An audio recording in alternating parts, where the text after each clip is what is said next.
ఈ జీలకర్ర బెల్లం ఇవి రెండు వేరు చేయలేనంతగా కలిసిపోతాయి. జీవితాంతం అలా కలిసి ఉండాలని ఇవి తలపై పెట్టిస్తాయి. ఇది మంగళసూత్రం. పుట్టింటికెళ్తే అత్తారింటిని, అత్తారింటికెళ్తే పుట్టింటిని మర్చిపోకూడదనే రెండు బొట్లున్న తాళ్ళని మెడలో కట్టిస్తారు. తలంబ్రాలంటే తలపై నుండి రాలిపడేవి. ఆ ఇంట్లో సిరి సంపదలు కూడా అలా వచ్చి పడాలని తలంబ్రాలు పోయిస్తారు. 7 అడుగుల్లో ప్రతి అడుగుకి ఒక అర్థం ఉంది.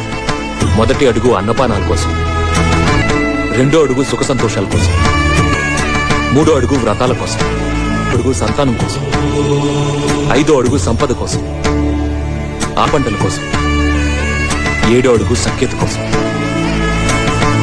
ఒకరికి 6వ ప్రాణంగా 5వ తనాన్ని మూటగట్టుకొని 4 దిక్కుల సాక్షిగా 3 ముళ్ల బంధంతో 2 జీవితాలు ఒకటయ్యేదే పెళ్ళంటే.